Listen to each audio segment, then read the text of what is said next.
우리 지역의 현안들을 날카로운 시선으로 들여다봅니다. 시사날 문을 열었습니다.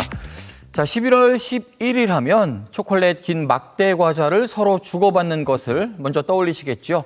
하지만 11월 11일은 사람의 두 다리를 연상시키는 보행자의 날, 바로 국가기념일입니다.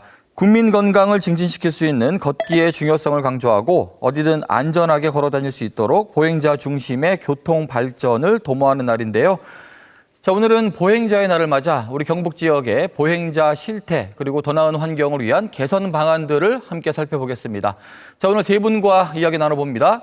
먼저 배진석 경상북도 의원 함께합니다. 네, 안녕하십니까. 경상북도의회 배진석 부의장입니다. 진장원 한국교통대학교 교통대학원 교수 자리했습니다. 네, 안녕하십니까. 한국교통대학교의 진장원입니다. 네, 오늘도 날카로운 시선은 천용길 시사평론가가 전해줍니다. 반갑습니다. 시사날을 준비한 이번 주 주제 화면으로 먼저 만나봅니다.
이런 공익광고 문구가 생각이 납니다. 운전자, 당신도 차에서 내리면 보행자입니다. 아무래도 이 보행권의 중요성을 강조한 말이겠죠. 그런데 아직까지도 이 보행권 하면은 많은 시민분들께는 좀 낯설지 않을까 생각을 하게 됩니다.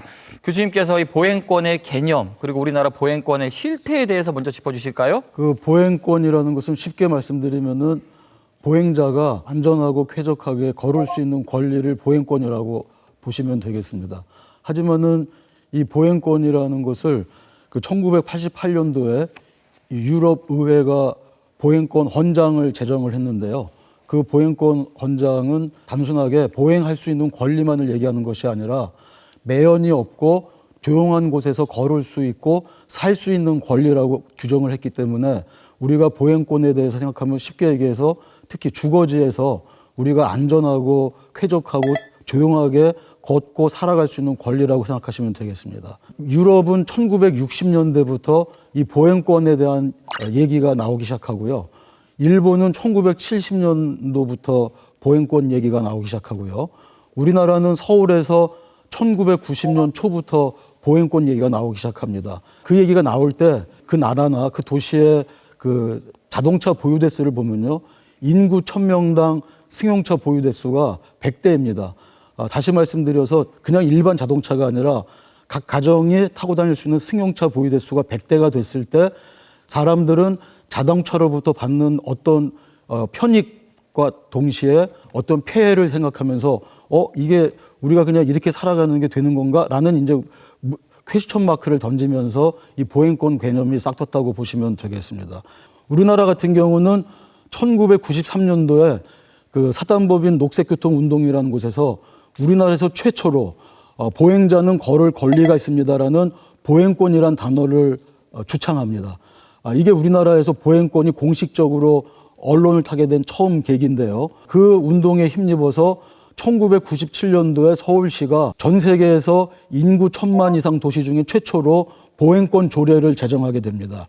이 보행권 조례가 제정이 굉장히 중요한데요. 왜 그러냐면은 서울시 보행권 조례에서 서울시장은 서울 시민들을 위해서 매 5년마다 보행 기본 계획을 수립해야 되고 그거에 의해서 서울 시민의 보행권을 증진시켜야 된다는 규정이 있습니다.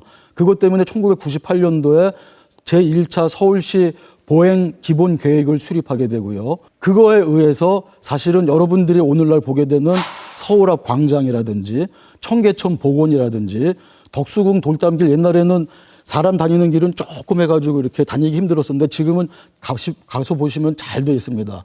그런 서울시에서 우리가 흔히 볼 수 있는 보행자들이 달 만나게 걸을 수 있는 그런 일들이 보행권 조례 제정에서부터 출발했다고 하는 점에서 굉장히 중요하게 우리가 생각할 수가 있겠습니다. 그래서 그거에 힘입어서 결국은 2012년도에 우리나라 중앙정부가 보행안전편의 증진법이라는 것을 제정하면서 이것이 전국으로 확산되게 됩니다. 보행권의 개념에 대해서 이야기를 들어봤고요. 조금 이야기를 좁혀서 그렇다면 우리 경상북도 우리 보행자들은 안전할까 이 실태를 좀 짚어보도록 하겠습니다. 의원님, 네. 이 경상북도에서 이 보행자 교통사고는 어느 정도 일어나는지 혹은 어디에서 어떻게 자주 일어나는지 이 이야기를 좀 전해주시죠. 한국도로교통공단에서 최근 3년간 우리 경북 지역에서 발생한 보행자 관련 교통사고 건수가 3년 합계가 5,601건입니다. 연도별로 치면 한 1,800에서 1,900건 정도가 매년 발생하고 있다라고 보시면 될 것 같습니다. 여기서 사망자가 233명, 또 부상자가 5,628명으로 꽤 높은 비율을 차지하고 있죠. 시군별로 이렇게 보면 아무래도 인구가 가장 많은 포항시가 가장 높은 사고율을 가지고 있고요. 그 뒤를 구미, 경산, 경주 이렇게 시 단위의 유동인구가 많은 시지역이 사고가 높은 곳으로 이렇게 나오고 있습니다. 다만 이 중에서 조금 다행스럽게 보이는 통계는 사망자가 아까 3년간 233명의 사망자가 발생했다고 하는데 매년 이 사망자 수는 2021년도 94명에서 22년도 75명 또 작년에는 64명으로 사망자 수는 조금씩 줄어들고 있다는 부분은 그래도 다행스럽게 볼 수 있겠습니다. 또 우리 도내에서 이런 보행사고가 유독 많이 나고 있는 그런 지역이 있지 않겠습니까?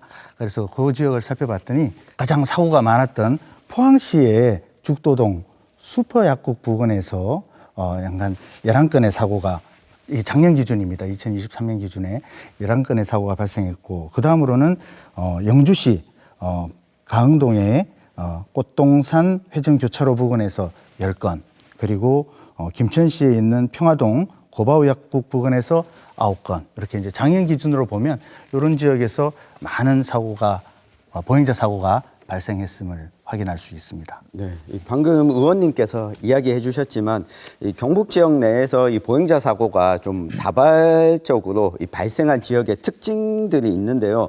이 포항의 경우에는 죽도시장 부근이 이 두 곳이나 포함되어 있습니다. 그리고 이 구룡포 읍이랑 오천읍, 대흥동이 이 사고가 자주 일어나는 지역이었는데요. 이 특징적인 것은 이 교차로가 존재하고 있고 횡단보도가 있음에도 불구하고 차량과 사람들의 보행자 역시 많이 이동하는 공간에서 잠깐 멈췄다가 다시 이동하는 곳에서 이 사고가 자주 일어났고 빈번하게 일어났다는 걸 좀 확인할 수가 있습니다.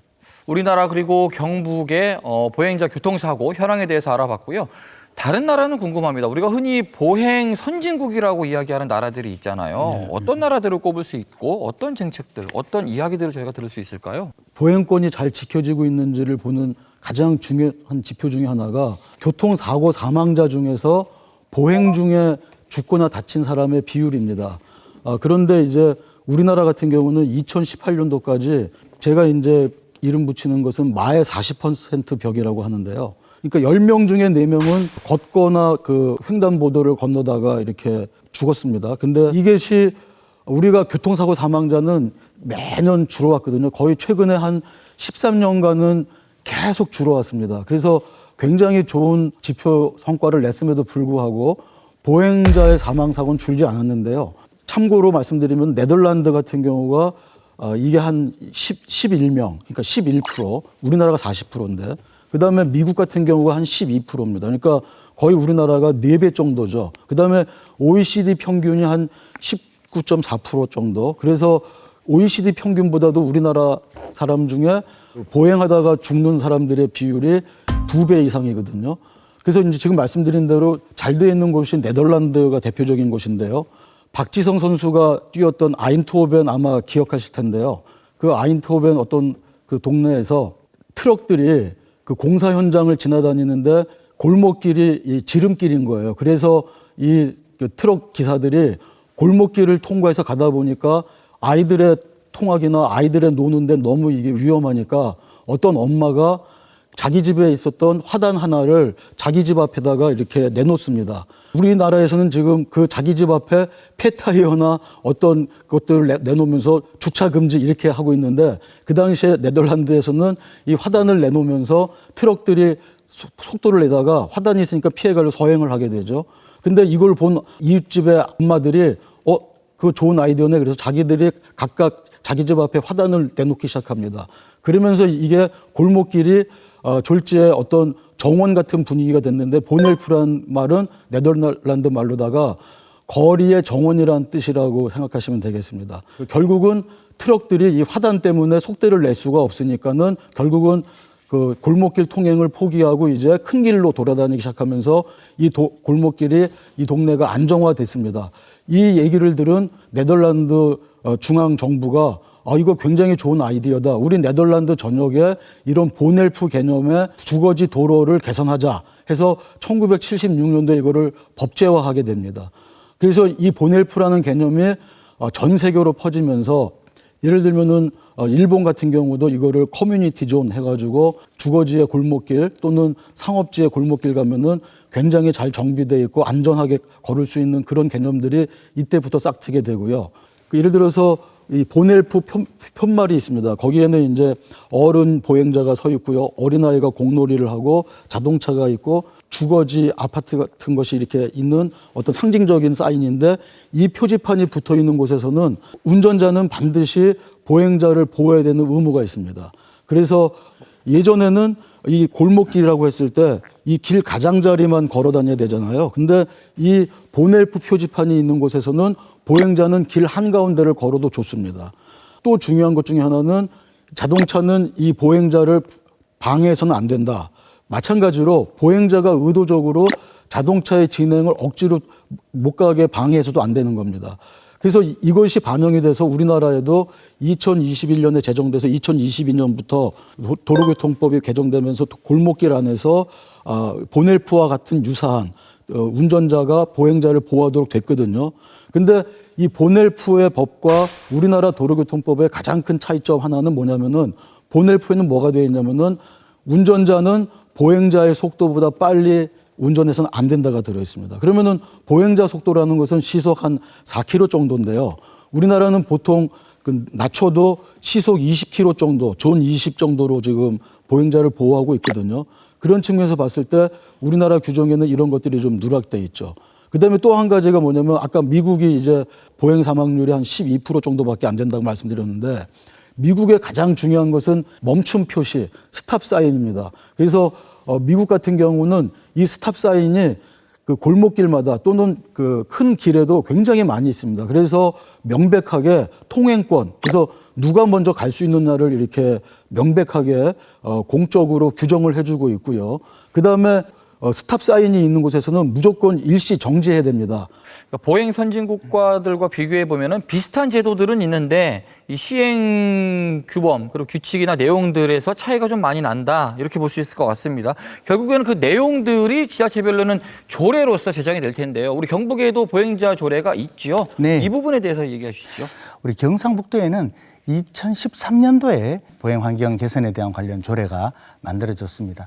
2013년도니까 지금부터 한 10여 년 정도 전에 이제 만들어졌고 이 조례를 기반으로 해서 각 시군에 수요 조사를 하게 됩니다. 그래서 어떤 지역에 어떤 보행 환경의 개선이 필요한지 또 우선 지역은 어디인지 경북이 굉장히 넓은 지역 아니겠습니까? 또 도농복합 지역이다 보니까 많은 그런 각자 다른 수요들이 있게 됩니다. 그래서 기초단체에서 가지고 있는 보행자 관련 조례가 있을 것이고 이런 부분들과 잘 결합을 해서 유기적으로 협조를 해서 지금 한 연간 우리가 80억 원에서 100억 원 정도의 보행 환경 개선 사업들을 만들어가고 있고 지금 이걸 통해서 최근까지 많은 이제 수요를 받고 있고 그렇습니다. 그럼에도 불구하고 여전히 부족한 부분이 많죠. 그래서 이 조례를 기본으로 해서 중장기 또 단기적인 이런 정책들을 지금 만들고 또 개선해 나가고 있다는 말씀을 드리겠습니다. 사실 안전하게 보행하기 위해서는 안전한 보행로가 있어야겠죠. 이 안전한 보행로를 만들기 위해서는 여러 가지 예산도 필요할 것 같습니다. 앞서 의원님께서 우리 경북의 보행 관련 예산이 한 80억에서 100억 정도 말씀해 주셨어요. 구체적으로 어떻게 쓰이고 있는지 이 부분도 좀 짚어주시죠. 보행 환경 개선 사업은 여러 가지 사업들이 있습니다만 특히 안전한 보행 환경을 조성하는 사업들, 또 노인 보호구역, 우리 경북의 이 노인분들께서 보행 환경에 굉장히 취약하게 노출되어 있는 경우가 많아서 노인 보호구역 개선 사업 등을 주로 하고 있습니다. 여기에 총 사용되는 비용이 2024년 기준으로 80억 원 정도가 배정이 되어서 사업을 하고 있습니다. 대표적인 곳이 김천에 있는 감호지구 교통안전 해피 프로젝트 사업이 되겠습니다. 전통시장이 있는 곳입니다.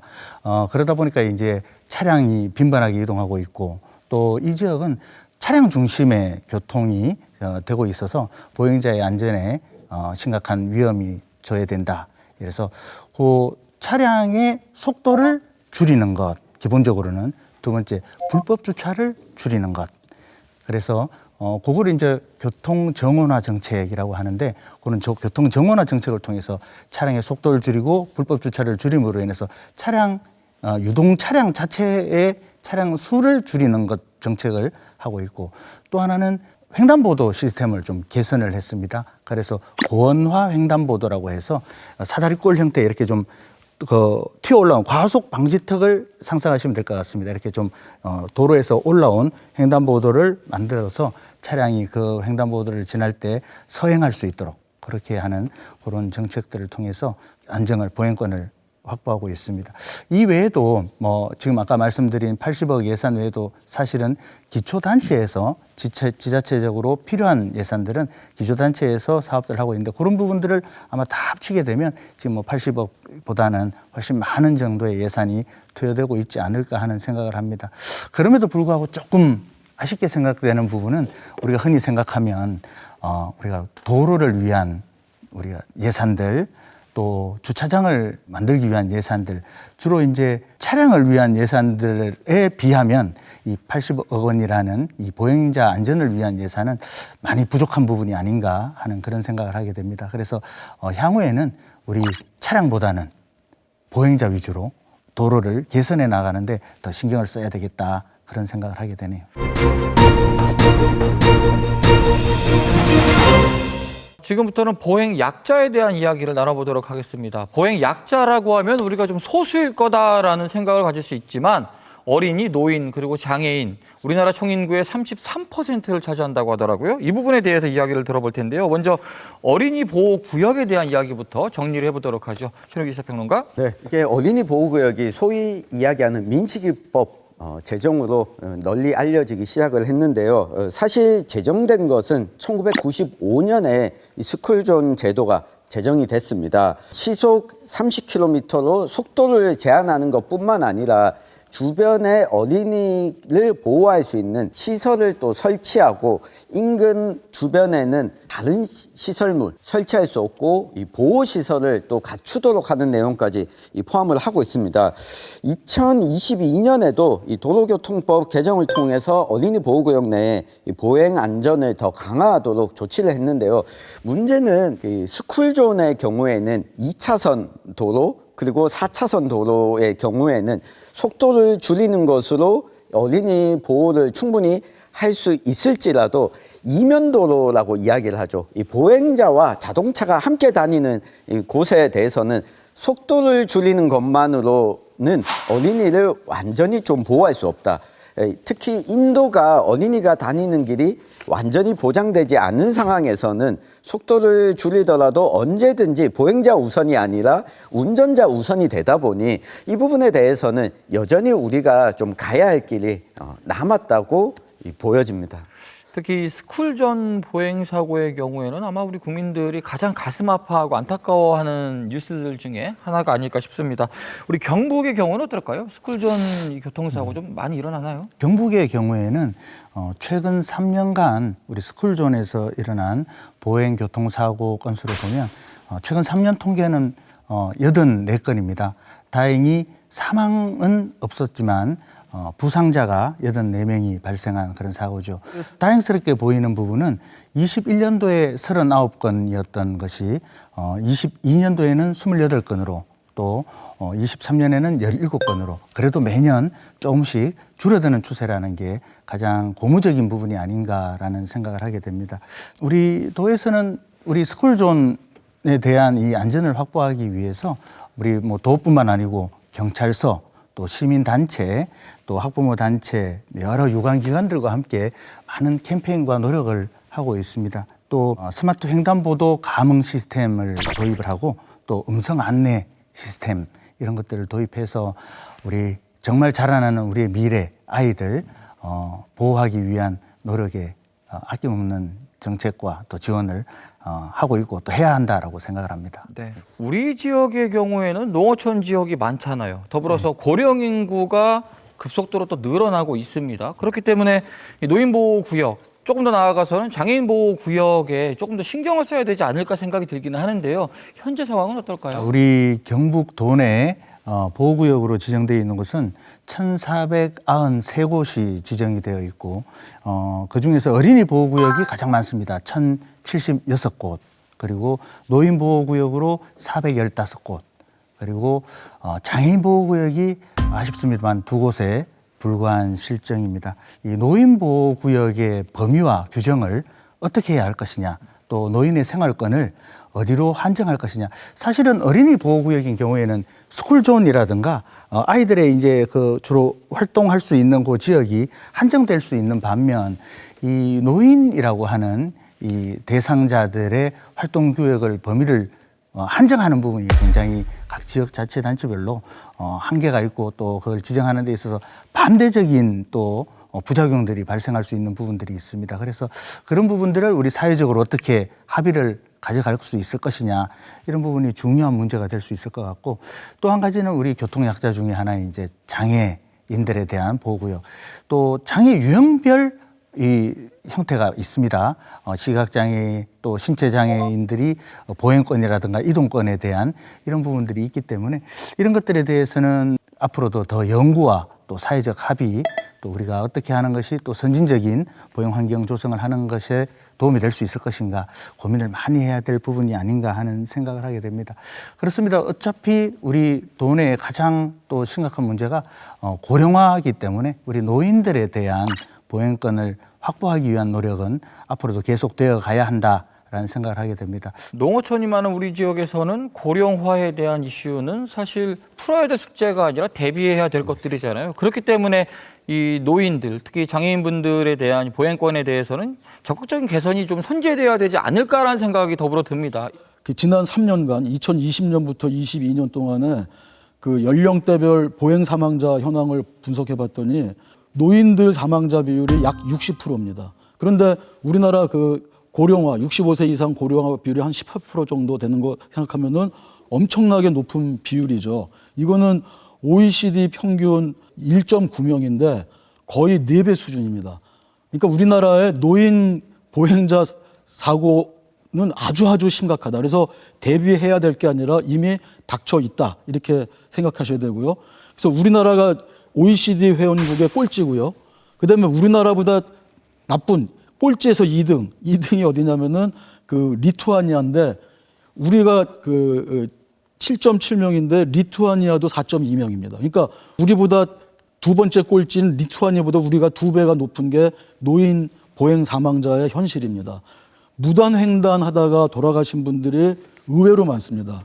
예를 들어서 전체 노인 보행 사망자의 34%가 무단횡단하다가 사고를 당합니다. 그래서 우리가 이런 것들을 좀 개선하기 위해서는 예를 들어서 도로가 넓을 경우에는 가운데 보행 회피섬이라고 하죠. 이렇게 중간에 화단 같은 것들을 갖다가 좀 보행자가 쉬었다가 갈 수 있도록. 그래서 노인분들은 한 번 쉬었다가 다시 건너갈 수 있도록 그렇게 배려한다든지 그런 식으로 좀 물리적인 시설도 이렇게 우리가 마련해 줄 필요가 있다고 보여집니다.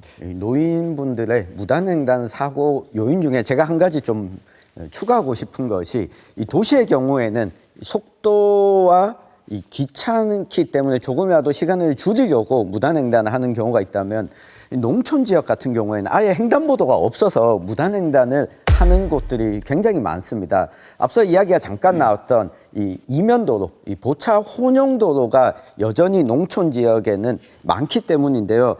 사실 이 국도, 지방도로 지정되지 않는 기타 도로 이외에도 농촌 지역은 지방도와 국도가 모두 다 이 보차 혼용도로처럼 실제 사용되고 있습니다. 왜냐하면 인도 자체가 보장되어 있지 않다 보니 농촌 지역에서는 이곳에서 사고가 많이 일어나는데, 지난해 우리 지역의 사망사고 현황을 한번 살펴봤습니다. 이 보행자 관련 사고가 포항을 보면 어린이 보행자 사고는 없었습니다.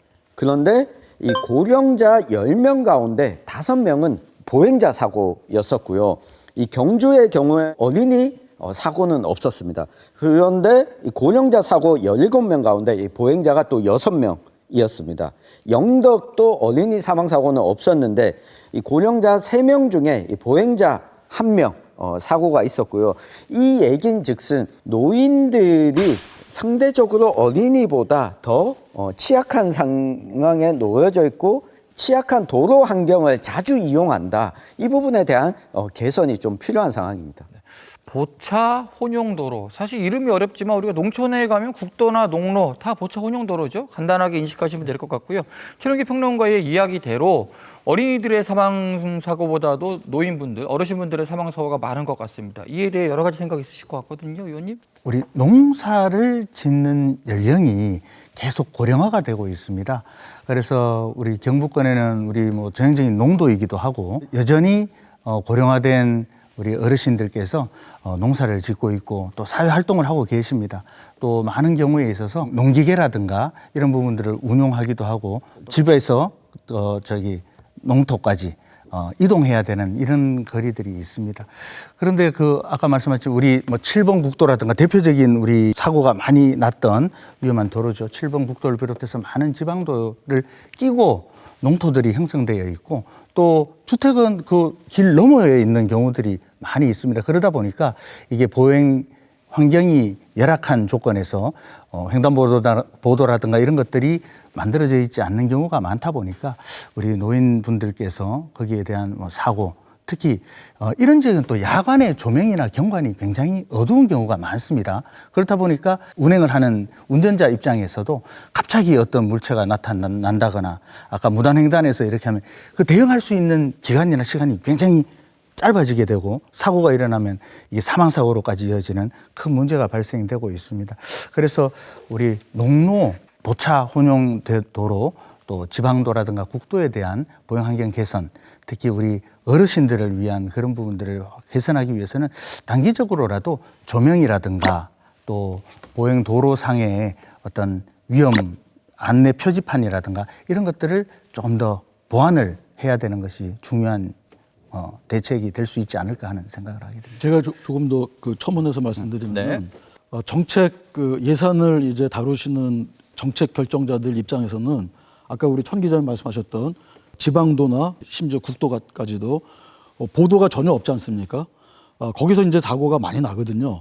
근데 이제 그러면 어디까지 보도를 만들어 줘야 되느냐? 지금 우리가 재정이 뭐 무궁무진한 게 아닌데 도로를 건설하면서 차도만 만들어주면 됐지 어떻게 옆에 보도까지 다 만들어주느냐 이런 이제 논쟁이 오랫동안 있었습니다. 그런 고민을 하다가 사실은 이제 한 10여 년 전부터 국토교통부에서도 이제 지방도나 예를 들어서 뭐 국토교통부가 관리하는 국도 같은 경우 건설할 때 보도를 일정 부분 만들어주는 그런 이제 것을 움직임이 좀 있습니다. 그런데 이것들에 대한 기준이 아직도 명확하지가 않은 거죠. 예를 들면은 우리의 관점이 이제 굉장히 중요한 건데요. 자, 도로를 건설할 때 차를 위한 도로만 만드는 게 아니라 차만을 위한 도로를 만드는 게 아니라 이 차에는 보행자도 다니고 자전거도 다니고 여러 경운기 뭐 이런 농기계도 다니니 이것들을 같이 고려하는 도로를 설계하고 건설해야 된다가 이제 미국이 이제 지난 10년 전에 바뀌기 시작한 그런 개념인 거거든요.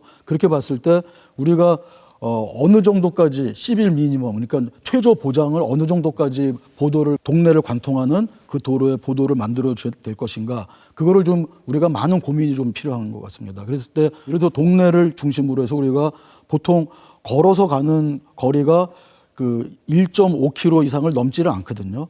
그래서 동네가 있고 그 지방도가 지나간다. 그러면은 양쪽 편은 다 못하듯 망정 한쪽 편이라도 1.5km, 1.5km 정도는 의무적으로라도 보도를 만들어줘서 그 이 반경 내에서는 어르신들이 특히 농촌에 어르신들이 많은데 어르신들이 자유롭게 왔다 갔다 할 수 있는 그런 조건을 좀 만들어 줘야 되지 않을까. 그다음에 그런 도로를 건설할 때 설계할 때 그런 보도를 옆에 건설하는 비용을 추가로 해야 되지 않을까. 그런 생각을 좀 해봅니다.